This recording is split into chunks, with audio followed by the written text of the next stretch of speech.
যে দুঃখের কথা শেয়ার করলে না দুঃখটা অনেক গুণ কমে যায়, আর সুখের কথা আনন্দের কথা শেয়ার করলে আনন্দটা অনেক গুণ বেড়ে যায়।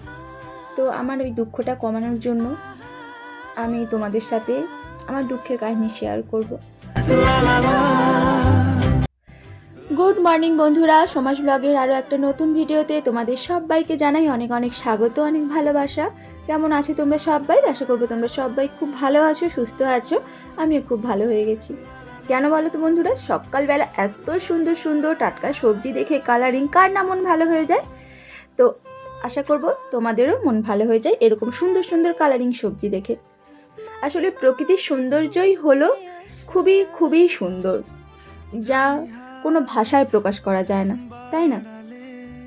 তো চলো বন্ধুরা, আজকে আবারও তোমাদের সাথে আমার ডেলি লাইফস্টাইল ব্লগ শেয়ার করছি। আশা করব ভিডিওটা তোমাদের অনেক অনেক ভালো লাগবে। যদি ভালো লাগে তো লাইক কমেন্ট শেয়ার অবশ্যই করে দিও, আর চ্যানেলে নতুন হয়ে থাকলে চ্যানেলটা সাবস্ক্রাইব করে পাশে থেকো।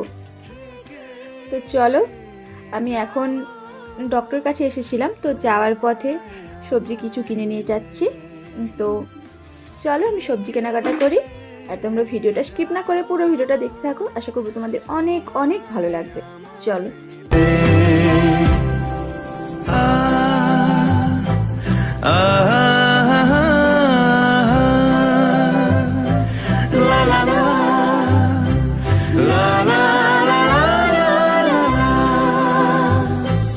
যত দূর যায় চোখ, পাশে আছি আমি তোমার। আজ নয় কাল। তো বন্ধুরা, বাড়ি চলে এলাম। বাড়ি এসে আলু ভাজা করলাম, মেয়েকে খাওয়ালাম, আর আমি খেতে বসছি। তো চলো আলু ভাজা দিয়ে ঝটপট মুড়ি খেয়ে নিই। এই দেখো বন্ধুরা, দুটো পায়রা পাখির মধ্যে না ভীষণ ঝগড়া লাগছিল। তো এলাম ভিডিও বানানোর জন্য, কিন্তু আমি আসার সাথে সাথেই একজন উড়ে চলে গেল। মনটা ভীষণ খারাপ হয়ে গেল। তারপর দেখো চলে এসেছি কলতলাতে জামা কাপড় পরিষ্কার জন্য। প্রত্যেক দিনই থাকে আমার এই রকম এত গামলা গামলার জিনিস পরিষ্কার করা। তো কী করবো, চলো পরিষ্কার করি, আর তোমরা ভিডিওটা দেখতে থাকো।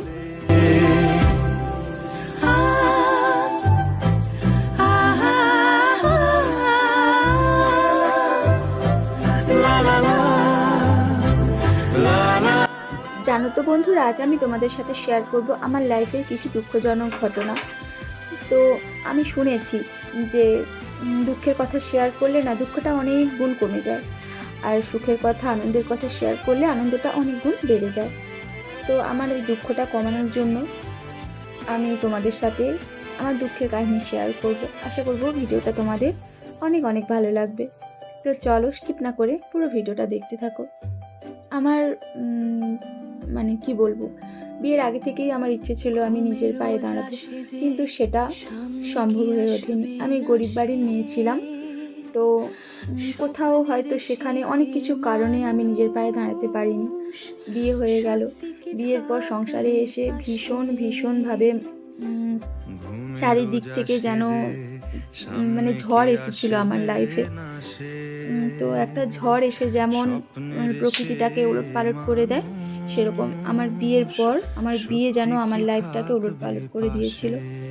তো মনকে অনেক বুঝিয়েছিলাম, অনেক বুঝিয়ে নিজে নিজে অনেকটা সামলে উঠতে পেরেছিলাম। অনেকের কাছে অনেক হেল্প চেয়েছিলাম, কিন্তু কারোর কাছ থেকে কোনো রকম আমি হেল্প পাইনি, কোনো রকমভাবে হেল্প পাইনি।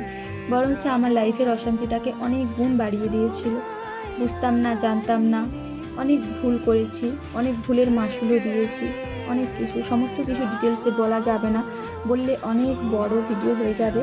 আর সমস্ত কিছু ডিটেলসে বললে, যেহেতু আমি ভিডিওটা সোশ্যাল মিডিয়াতে ছাড় দিয়েছি, তো তার জন্য সমস্ত কিছুটা হয়তো আমি ডিটেলসে বলতে চাইলেও বলতে পারবো না। তোমাদের বুঝে নিতে হবে একটা মেয়ে সংসারে আসার পর কী কী ধরনের প্রবলেম ফেস করতে পারে।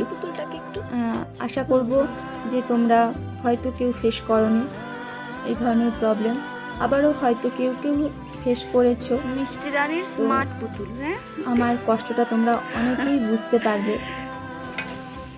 অনেক অনেক কষ্ট পেয়েছি আমি সমস্ত রকম দিক থেকে। আমি গরিব বাড়ির মেয়ে ছিলাম, আমি কাজ জানতাম না ভালোভাবে।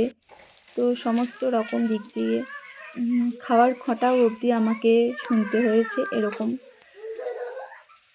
তো যাই হোক, এক তো মন খারাপ হতো, আমি কিছুই পারি না কিছুই করতে, এমনকি এস্টাবলিশড হতে পারিনি জীবনে।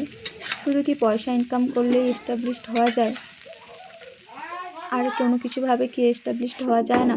আমার মনটাকে কুড়ে কুড়ে খেত। তো তারপর আমার মেয়ে হলো। আমার মেয়ে হওয়ার পর যেন আমার ইচ্ছে শক্তিটা আরও অনেক গুণ বেড়ে গেল, যে আমাকে নিজে নিজে কোনো কিছু একটা করতেই হবে। আমার ছোট্ট মেয়েকে নিয়ে আমি সেলাইয়ের কাজ শুরু করি। আস্তে আস্তে আমার সেলাইয়ের কাজ একটু একটু করে বড় হয়। এখন যেটা আমি পারি,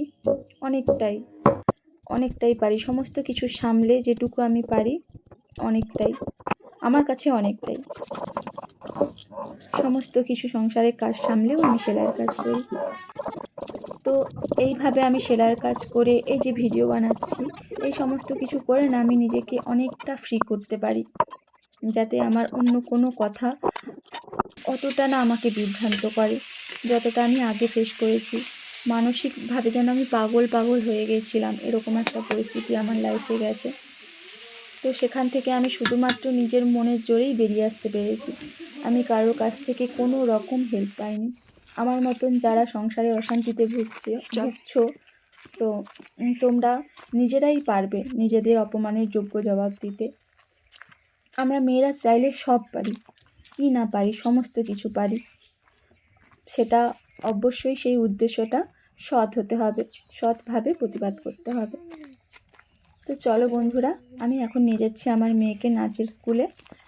তো ও নাচ শিখে, ওকে আমি বাড়িতে নিজেই নাচ প্র্যাকটিস করাই।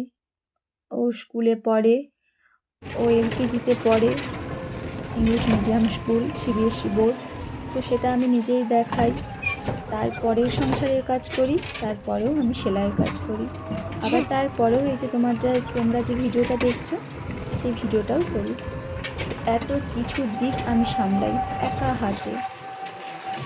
তো এই রকমভাবে সামলেছি বলেই আমি আমার লাইফের ওই নেগেটিভ দিকগুলো আর আমার ওপর এফেক্ট ফেলতে পারছে না।